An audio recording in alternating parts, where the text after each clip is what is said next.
Okay, YouTube, let's talk about the Tuellers drill. This was invented by Dennis Tueller.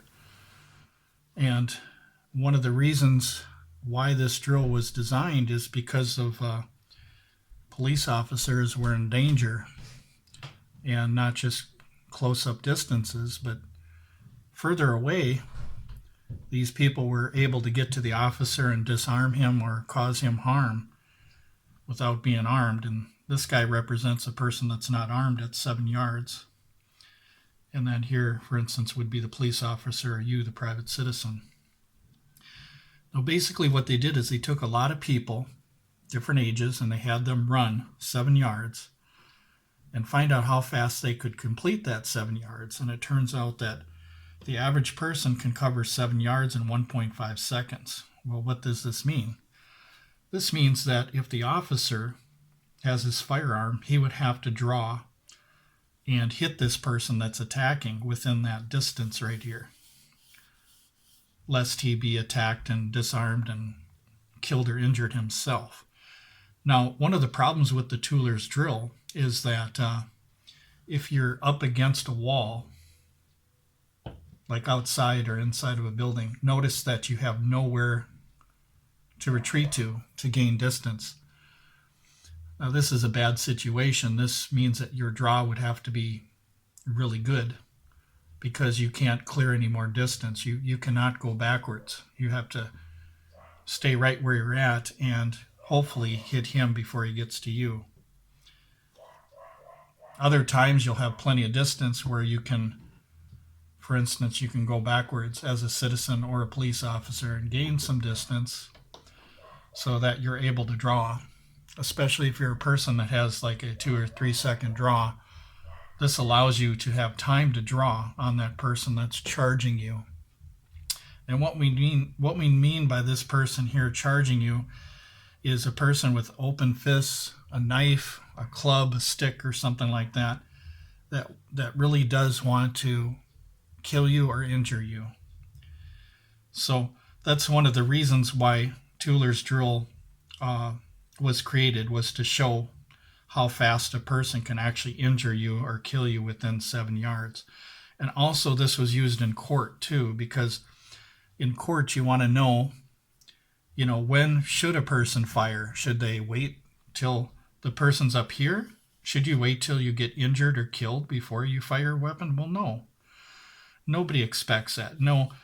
No decent-minded person would expect you to wait to get killed or injured before you draw your firearm. However, if the distance is much further than this, like if there's a guy that isn't coming towards you and he just threatens you and says something, but he's not charging you, then you shouldn't shoot this person or draw your firearm on this person, because if he's threatening you and he's staying in the same spot, like across the parking lot or something like that, then what you should do as a citizen or a law enforcement officer is keep that distance and actually back off. If the person decides to come a little bit forward, you just kind of back up a little bit so you've got your space.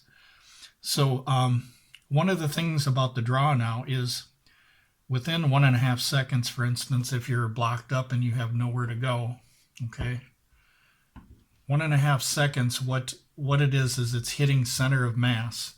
And there's a lot of debate on the size of center of mass, the chest cavity area. To me, center of mass to me is 4 inches or somewhere around that diameter. If you take your fist is kind of like the size of the human heart in a way. And that's kind of like what I think center of mass is. Center of mass to a lot of people would be like a 6 or an 8-inch target, but within center of mass, there's places where you can miss the heart and the arteries if you fired a shot. So what we want to do is we want to go for the heart. Now in this video, I'm not talking about spines or brains or anything like that. What I'm talking about is just pretty much we're focusing just on center of mass. Now you can take a headshot, but the problem is if the person's moving around and you take a headshot and you miss, there's a lawyer attached to every bullet you fire. So the probability of hitting a big surface area in the person's torso or chest of hit is better than trying for a head that's moving around. So, but anyway, I think a good standard is 4 inches, and that's why when I do my practice shooting and defense drills, what I'll do is I'll take my fist, and if my shot groups are within that fist size, then I'm happy. But if they're not, then I'm not happy, and I try to slow down to make sure that I make proper hits. So we're not focusing on speed here. We're focusing on getting them good hits, and especially that first one when you draw out of your holster, making sure that you hit somewhere. And what I want to show you here is a 22 LR. If you hit the heart, okay, right there, and 45. Now the thing is that the big caliber debate comes up sometimes. And what people have to understand is if you can't hit the target, it doesn't matter what caliber you have, or the penetration or the expansion, you have to be able to hit the target. So if we're talking 7 yards, we want to hit the heart. If you can do it fast with a 45, 3 good shots, that's fine. If you can do it with a 22, that's fine. If you can only handle the 22, that's fine. And what we do is, for instance, let's say a person has a 22 and he fires 3 good shots and they all hit the heart here, or even if he misses. Well, what happens during that time is there's going to take some time, even with the 45, depending on where you hit, there's going to be some time where that person, even though they're losing blood pressure from getting hit in the heart, they can still move because they've got that oxygen in their brain yet, and they can still run and move around. So what you want to do as a citizen or a law enforcement officer is you want to clear that distance that you engage that person with. So if you had shot the person right at this point here when you drew, and the person got hit in the chest and their blood pressure is dropping, then you want to retreat, because the person chasing you, it takes blood pressure to chase somebody. But the thing is that you have to understand that there's still oxygen in this person's brain. And if they have the will to fight, they're still probably going to be able to go a few seconds after that shot is placed, or 1 to 3 shots. What I typically do, and it's different for everybody else, what I typically do is any caliber that I'm shooting, what I'll do is I'll do a series of 3 rapid shots at a 4-inch target at, say, like 7 to 10 yards. And what I'll do is I'll focus on getting 3 good hits in the heart area, which is the size of your fist. And it's different standards for everybody, but there's a lot of loose standards out there. And sometimes you'll see guys shooting big steel targets, where you got the 8-inch or 6-inch or big torso and stuff. And though it's impressive, you're very fast and you can lay down a lot of lead in a hurry. Where are you hitting? Are you hitting the vitals?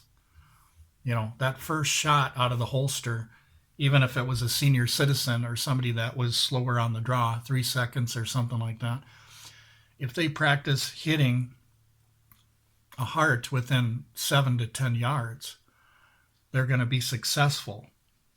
They're going to be more successful than if they went really fast and missed the target. So that's the whole point of the Tuellers drill, is placing accurate shots on the target rather than focusing so much on speed. If you go really fast and you miss them 3 shots, them 3 rapid fire shots, then slow down a little bit and have some standards, have some high standards for yourself, whether you carry a 45 or a 22 rimfire. So, and a lot of people, what they'll do is, yes, they'll compare gel, 22 versus 45, and of course the 45 is going to have a big wound channel and penetration and all kinds of stuff. But you can't just compare one bullet to one bullet, because you have a magazine of these 22 rounds, okay? And you have a magazine of 45. You're not just expected to fire one shot.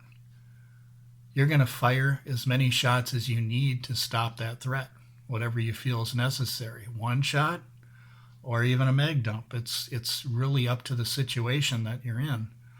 If you only have one attacker and you know that your life is in jeopardy and you know that it's immediate danger, then I would think that you would fire multiple shots, that you wouldn't just fire 1 shot.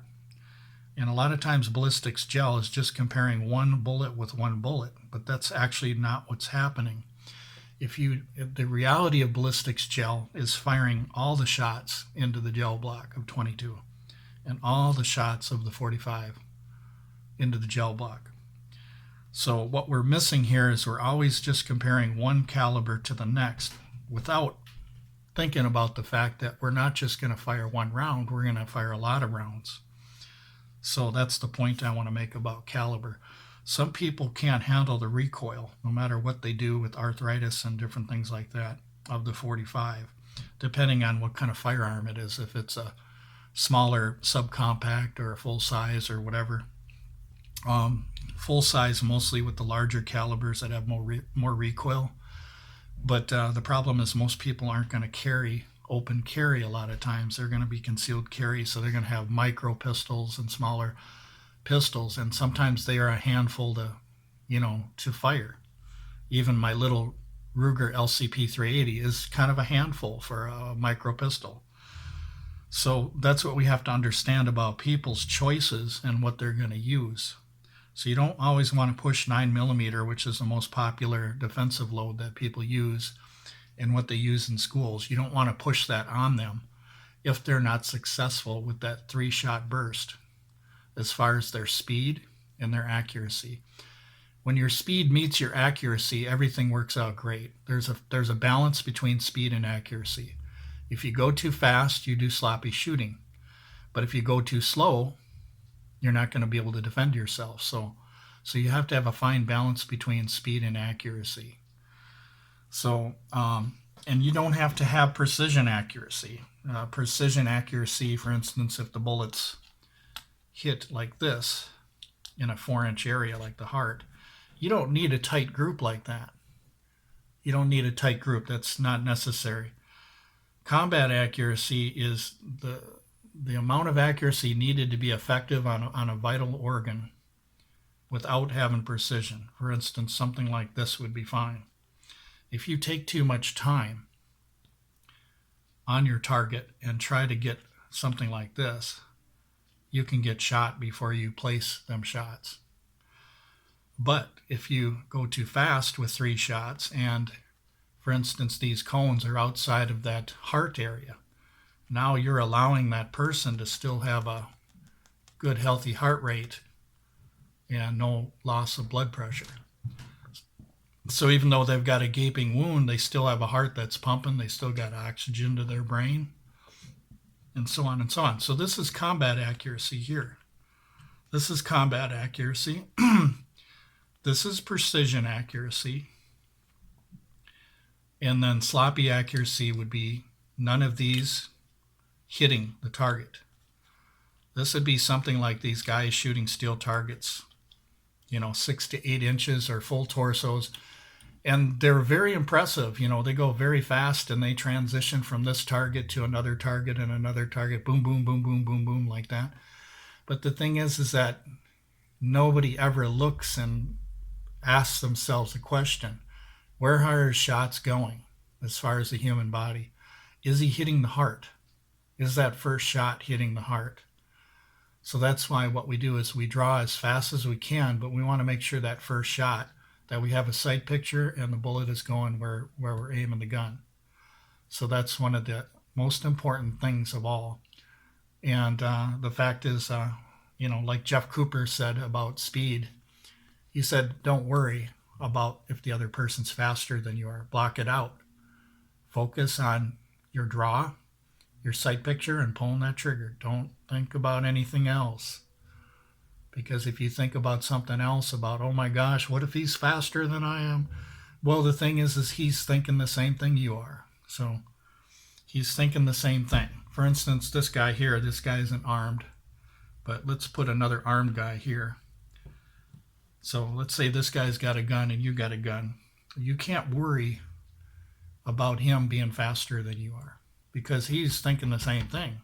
He's thinking, oh my gosh, what if he's faster than me? So what he'll do is he'll fire shots, pray and spray, and he might not hit anything. He might be outside of this range of your heart and not stop you, or he might miss you altogether.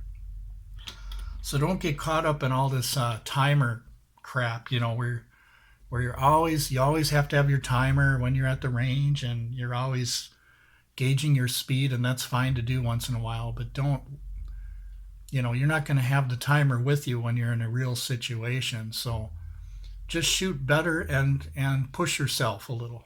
That's all you have to do. Shoot accurately and increase your speed. So that's the best way to do it. This isn't competition shooting, folks. This is saving your life, okay? The goal isn't to shoot as fast as you can, go to the next target, next target, next target. The goal is making sure that the threat is down. That if you have more than one threat, you have to make sure that that first person is down first, because if you don't, the other guys with guns, okay, they could be shooting at you. Or if you try to shoot this guy, but you don't drop his blood pressure and you don't incapacitate him, then while you're working on these two, this guy might still be shooting back. So there's this fantasy thing in competition shooting sports, and it's no disrespect for fast and accurate competition shooters, but the thing is that sometimes we put too much focus on that stopwatch and that timer. And the thing none of us remember, or a lot of us don't remember, is the fact that the most important thing in your time is called situational awareness. You're aware of your surroundings, and it makes you faster. It makes you get the drop on him before he can draw. So that even though he's a faster draw and he's a faster shooter, or even a more skilled shooter, if you have the situational awareness to know what his intent is and you act on it and you're prepared and ready and paying attention, that no matter, just because he's faster than you, it doesn't mean that you're going to lose the gunfight. You can actually be ready and prepared and be much faster than he is. But you have to have situational awareness. Even Jerry McCulloch and Todd Jarrett and Rob Latham can lose a gunfight if they're not situationally aware and they're just kind of not looking around in their environment, and then this guy shoots them, okay? There is no timer, is what I'm saying, folks. There is no range timer. That competition stuff with the timers, you got to let go of that stuff sometimes. Leave the thing home sometimes. Just do your shooting, do your drills. Leave that thing home sometimes. Because nothing is gonna make it fair between you and the bad guy as far as timers. The timer is not going to go off when you want it to. This guy's timer doesn't run on this guy's timer, and vice versa. So he might try to shoot you before you're even aware and you're not paying attention, okay? So much for your world-class fast shooting, okay? So you don't want to pat yourself on the back and be too proud about your accomplishments, because you can get killed. All it takes is 1 second even of not having situational awareness, not being aware of your surroundings. You could get killed no matter how fast of a shooter or accurate you are. So you guys have to understand that. So anyway, this is a Tuellers drill. Now one of the things we know is because a person can cover 7 yards in 1.5 seconds, that means that, for instance, when you're shooting at longer range and you get in a gunfight or something like that, it takes the bullet time to get to the target. So a lot of times, like a 38 or something that's a slower round, it's going to take a longer time to get further out to the target. So what you want to do is you want to shoot just a little bit ahead of the target. A little bit ahead. You want to track the target right up here, right in this area, because by the time you fire the shot, the bullet will hit center of mass or somewhere in that area. And this is where high velocity comes in, like a 357 SIG that's doing 1,400 feet per second or 1,350. That bullet is going to get to the target really fast, even if this person is running at 7 yards at 1.5 seconds. If he's shooting at you and he decides to run like this, the bullet gets there quicker. Whereas a 38 or some other bullet, it's going to take time to reach the target. So a lot of times what you want to do, even if say it was a high velocity round, is you want to try to aim a little bit in front of the target.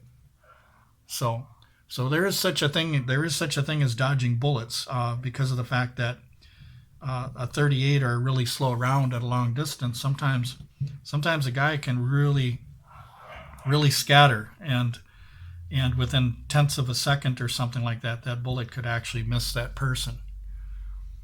When you pull the trigger and you think that the bullet is going here, but the person is moving, and you miss. So, and that's not to say that a 38 is bad, for its velocity, but I'm just saying that high velocity does sometimes make a difference, especially with the moving target, because of your tracking. When you're aiming, the bullet is faster, so it has more of a chance to hit. Whereas a slower bullet, you have to aim a little bit in front and stuff like that. So, but anyway, I hope you guys enjoyed the video. Thank you very much for watching.